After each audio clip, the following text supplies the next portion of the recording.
Welcome to Explore This Gear Headquarters. This is where all the magic happens behind the scenes.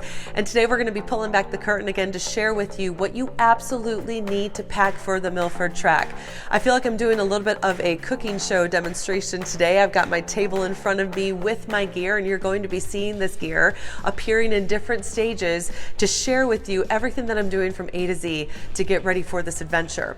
This is based on what I learned from doing this experience over a 5-day, 33.5-mile journey. And if you haven't checked out that epic video series, do so. I've got the links in the description and in the comments. You're going to see everything that we experienced from not only epic terrain, but torrential rainfalls, whiteout conditions, fog, snowstorm, avalanches, to name a few, all in a matter of just a few hours.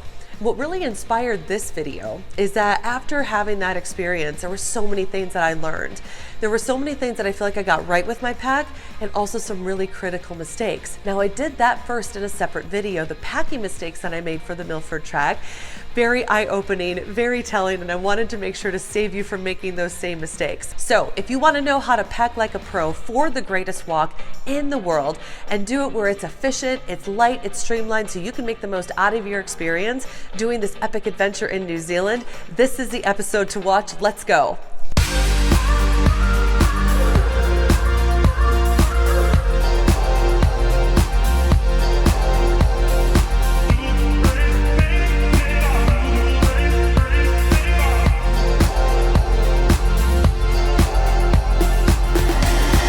One of my favorite things to do to get ready for an adventure is figuring out the gear. What are the most essential things that I need to bring with me? And the Milford Track brought some interesting things to keep in mind and some challenges. I want to break those down for you first before we get into the gear, because there's a lot of things that you have to factor in when getting ready for an adventure like this. Number one, it is one of the wettest locations on Earth, and believe me, I experienced that for several hours. Just one day, it can rain over 12 inches. I'm pretty convinced on our experience, we had 12 inches of rain in just about an hour. So you have to factor in the waterproof clothing, what's going to be appropriate, because this rain can come at any time. Number two, temperature variations. The Milford Track starts in the rainforest and then it ends in an alpine pass. So you are easily going to be spanning temperature ranges that can differ from 20 to 30 to 40 degrees Fahrenheit. Number three, sudden weather changes. On day 3 going up the McKinnon Pass, we experienced torrential rainfalls, trails that were being flooded that turned to sleet, turned to snow, and then eventually blue skies, all in a matter of a couple of hours. Which means you constantly had to figure out what was the best gear to stay warm, to stay dry, but also to not overheat. Number 4, winter in the summer. The Milford Track is typically done in the summertime in New Zealand, but that doesn't mean you're not going to experience winter because you are going up an alpine pass. Which leads me to number 5, elevation change. When you are starting on the Milford Track, you're only around 500 feet above sea level, but the McKinnon Pass is over 3,700 feet. And not only are you traversing over 3,000 feet in elevation gain up, you're also doing the same going back down. Now, what we're going to be doing in this video is I'm actually going to be packing everything that I would bring, factoring in the extreme weather conditions that I experienced. But then I'm going to also do a little challenge for myself. I'm going to go from the extreme weather pack to then the minimalist pack.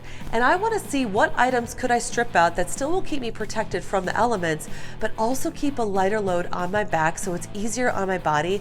By the end of this, you're going to be able to pack like a pro. The first thing I'm going to map out for you is the actual shell, the first layer of any good pack, which starts with the backpack.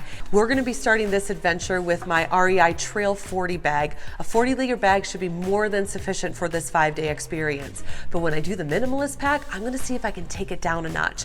But because we're going to be doing this factoring all types of weather conditions, bringing everything possible that I want to consider, I want to make sure that I'm having a sufficient size pack so I have enough room for things to breathe. Now, here's what's going to be really important, because you're hiking in the wettest day on Earth. You're going to need 3 forms of waterproofing your pack. A rainfly is not going to be enough, I promise you that. The first thing that you're going to need is some type of liner inside your backpack. You could use something as simple as a garbage bag like I have right here to put in the inside of your backpack. Next up, dry bags. Do not skip this step. When I did this experience, I had a garbage bag inside and a rain fly on the outside, and my clothes were still completely soaked, and the guides said exactly the same thing. Dry bags are going to be absolutely essential, and multiple dry bags is what I'm going to recommend. I like having a dry bag for gear. I like having a dry bag for my smaller items like first aid, toiletries, things like that. I like to have another bag for, of course, clothes, and then another bag just for anything extra like electronics, video shooting gear, anything like that that I could possibly think of. But keeping these things separate too also helps them stay organized, so you can get a sense of knowing what is in each, and rather than trying to stuff it all into one thing. And then, of course, we're going to put the rain fly over the top. You do all three of these things, you should be in good shape to be waterproof no matter how much rain you get. Next up, clothes. How do you pack for 4 seasons in a 5-day experience and do it in a way that it can fit in a relatively small pack? I'm about to show you. First, 2 pairs of pants, a hiking pair of pants, and a base layer pair of pants. The base layer is perfect because it keeps you prepared in case you have winter conditions, and having a regular pair of hiking pants are perfect for when you have more of those mild temperatures.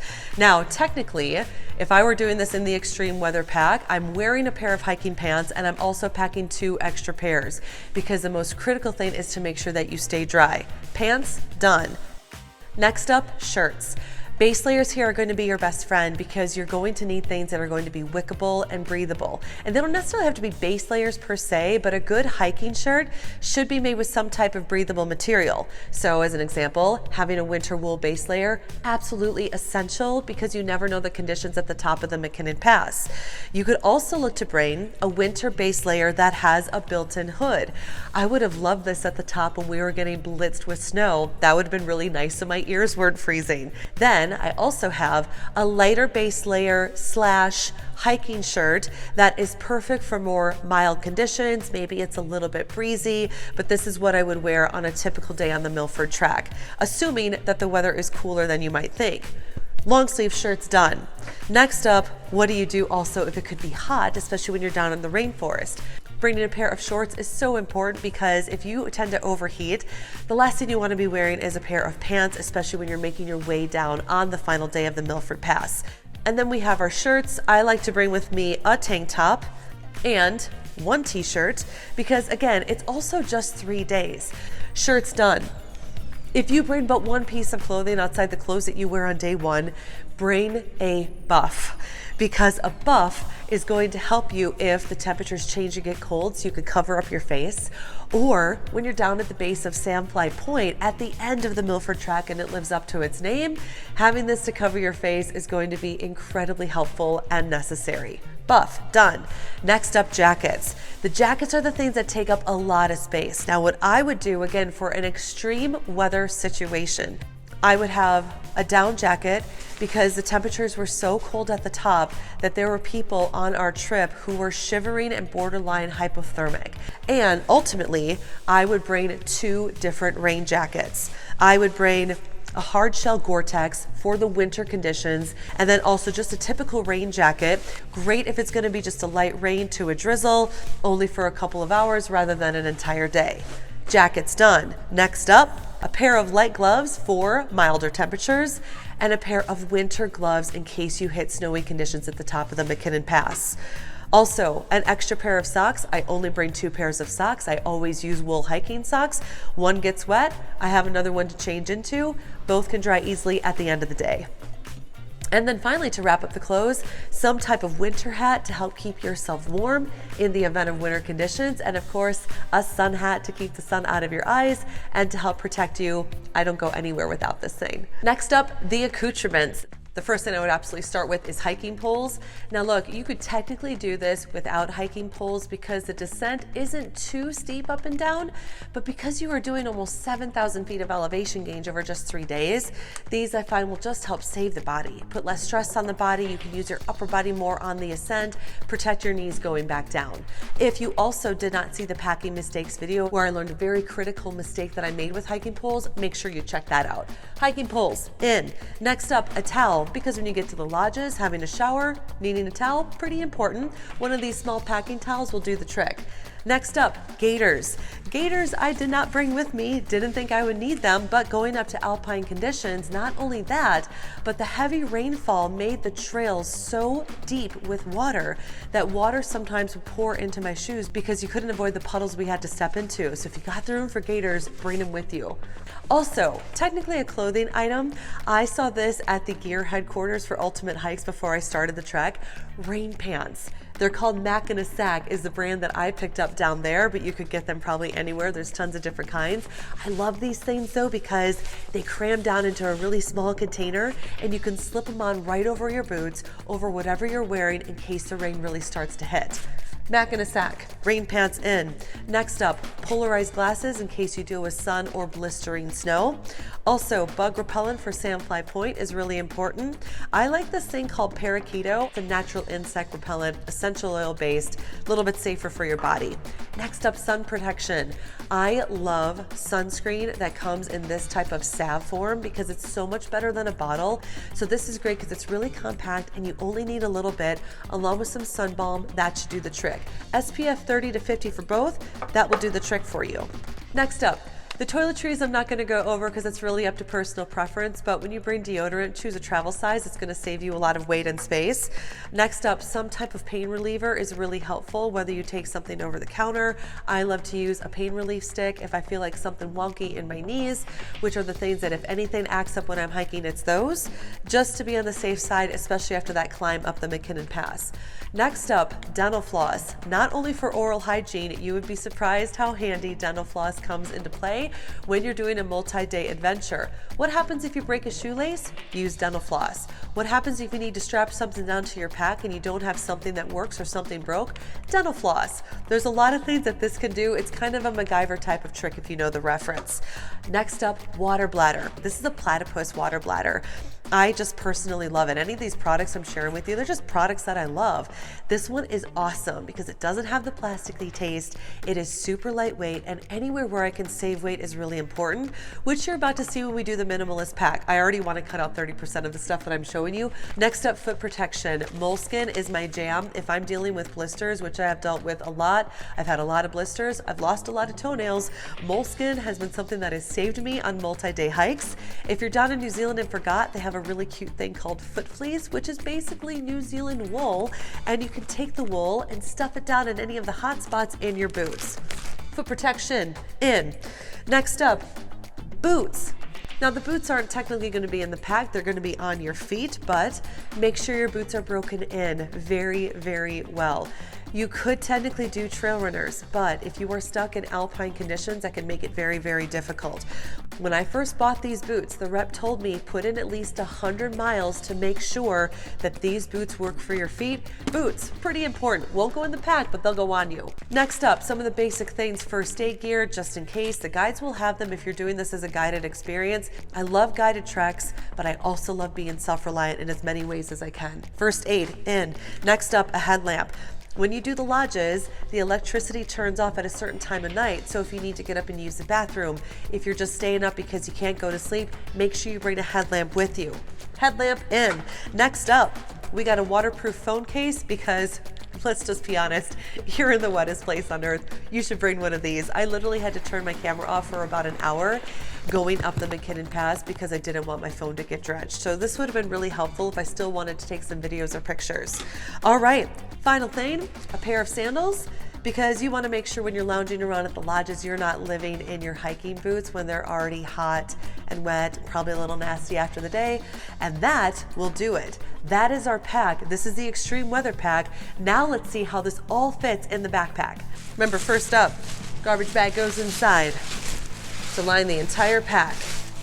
Next up, water bladder. Always put that in first, otherwise if you try to put that at the end, you're just going to be fighting with everything else that you've packed. Next up, dry bags. So you do not have to have any rhyme or reason putting something into a dry bag. You can literally just stuff it in. It's like a compression sack. An extra base layer, down jacket. Stuff this puppy into, spare pair of socks, extra gloves, Gore-Tex jacket. Making sure you don't zip the garbage bag because that would be no good. But now ultimately what's happening here is we have the ultimate waterproof happening here. Now you see why we take the 40 liter, right? Next up, first aid, any of these other smaller items. What I'm very, very mindful of for these smaller items is what am I having on the inside of the brain of the backpack and what I have on the outside. I love that the top of the backpack is called the brain. It's just the best thing. We're in really good shape. I'm pretty happy with how this turned out, considering everything that we have with us. Let's try this on and see how it feels.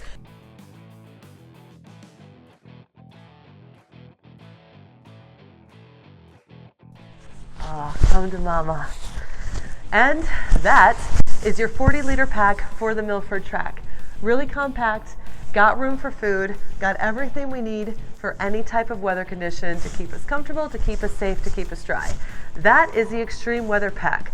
Next up, the Minimalist Pack. Our goal with the Minimalist Pack is to figure out something really, really important. How do you make sure you have everything you need for any different type of weather when New Zealand can slam 4 seasons at you in a single day, but also see if there's something that could be a little bit more multi-purpose? I've got some ideas to share with you. Let's go. All right, still donning the buff because I'm not getting rid of this thing. This is going with me no matter what. I can immediately see some things in the clothing that are going to make a huge difference with space. First, I want to share with you a couple things that I'm going to get rid of, and one of them might surprise you. First thing right off the top, I'm going to get rid of the base layer. This base layer with the hood seems a little bit unnecessary. I've already got a beanie. I'm already going to have other warm layers that are going to keep my head warm. I don't really need this with the hood. I don't really need 3 base layers. I only need 2. So if I'm going to be wearing one, if I have one other dry one, that's going to be more than sufficient. So we're going to take 3 base layers and take them down to 2. Next up, I'm going to get rid of the ski gloves. Why? While these are really important for very, very cold conditions, the really awesome benefit with the McKinnon Pass is that at the top, there's a hut, and it's a warming hut. So you can go in, you can warm yourself up. You're not really going to be at risk of such a severe hypothermia that your fingers are going to be in trouble. Now, I'm not saying to not bring gloves, but what I would do is I wouldn't bring gloves as puffy as this. What I would do instead is I would bring more of a medium-sized glove. This is going to be a little bit thicker, more of a fleece glove compared to the more liner style type gloves that I showed you in the initial pack. But what I would do is I would just have 2 pairs, but a little bit lighter. Wear the lighter pair at the beginning to keep yourself warm, and if you get into a bit of a tight spot with the colder temps, switch over to this to help keep your fingers warm, and you'll be good until you get to the hut at the top. So that's already going to save us some space. As long as I can keep my core warm, I don't need to worry about my arms too much. So I would absolutely get rid of the down jacket. Now that doesn't mean I'm going to get rid of my warm layers, but I'm going to make a swap. So instead of using the down jacket, I'm going to go with the vest. Knowing that I've got a great base layer on, that is going to make a huge difference in saving a lot of space. Awesome. Next thing that I'm going to get rid of is I'm not going to bring 2 rain jackets. I need a full-on waterproof jacket that is made with Gore-Tex. So when one is better than 2 and you can save yourself some space, do it. Next up, I'm also going to get rid of an extra pair of hiking pants.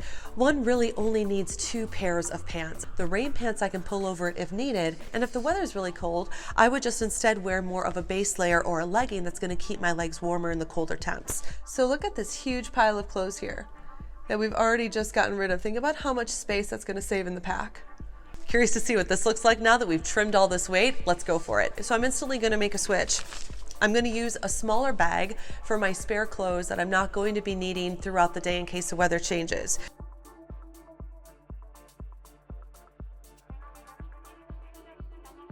This is so small, I could almost go to a smaller pack. I'm pretty confident in that. Now all of a sudden we've got so much more room. And this bag is going to feel, I'm going to tell you, 20-30% lighter easily, just by trimming things down. So if I were me doing this again, I would absolutely go for the Minimalist Pack. This is the version that I would opt for, hands down, all day long, because I'm a huge proponent of, I never like to pack a backpack that is filled to the brim for an adventure. I always want to make sure that I have everything that I could possibly need, but if I am that stuffed and I have no room for things to breathe and I'm constantly fighting with my backpack, that's where you can lose and leak all this energy all the time. So if I can be a minimalist while also being prepared for all the different types of weather, I would go for that all day long. What's also really great about the pack too is that assuming that the rainfly is on, another thing that you can do is use any outside pockets that you may have. One of my most favorite things I love to do on this outside pocket is actually throw in the Gore-Tex. Put the waterproof jacket right in here so I can instantly flip my rainfly off, grab my jacket, sling it on, and it takes just a matter of seconds without having to unzip the bag, and that would immediately open up even more room here. So now I gotta try this out. This is literally so much lighter already, just by doing what we did here.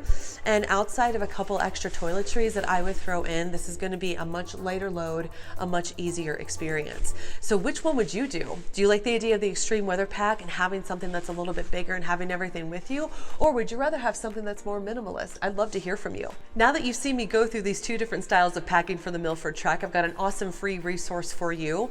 I've created for you a full PDF guide that shows you the extreme weather pack and the minimalist pack for the Milford Track. If you want to have this fully detailed out with a checklist, with some different gear recommendations as well to really help you get ready for this adventure and also take a lot of the thinking out for you, I've done all of the hard work. Just go ahead and click on the link below to get access to that free PDF packing list. Now that you've had a chance to pack with me, I want to invite you to my Pack It Like a Pro challenge. This is an opportunity to take what you've learned watching this video and my entire Milford Track series and being on this journey with me to apply it now for your upcoming adventure. So whether you're immediately going to grab your backpack and try your own demo or you're getting ready for your next trip, use the hashtag #PackItLikeAPro and make sure to tag Explore This in your post and share with me what your pack is. What did you learn? How were you able to tighten your pack? What were you able to minimize to create as lightweight and streamlined of a pack as possible? So tag you're in for the Pack It Like a Pro challenge. And again, finally, if you want to access that free PDF packing list for the Milford Track, go ahead and click the link below in the description or in the comments. I'll be so excited to share that resource with you. Awesome to have you here on today's Behind the Scenes Explore This Journey. I'm your host, 𝗃𝗓𝗏. Let's get out there for the next adventure. I'll see you soon. Hey, thanks so much for watching today's episode. Take a second and like this video, then subscribe to Explore This so you can get notified on when the next episodes come out where we're going to be seeking adventure, tasting the world, and discovering everything. So excited to have you with me. I'm your host, 𝗃𝗓𝗏, and I will see you next time.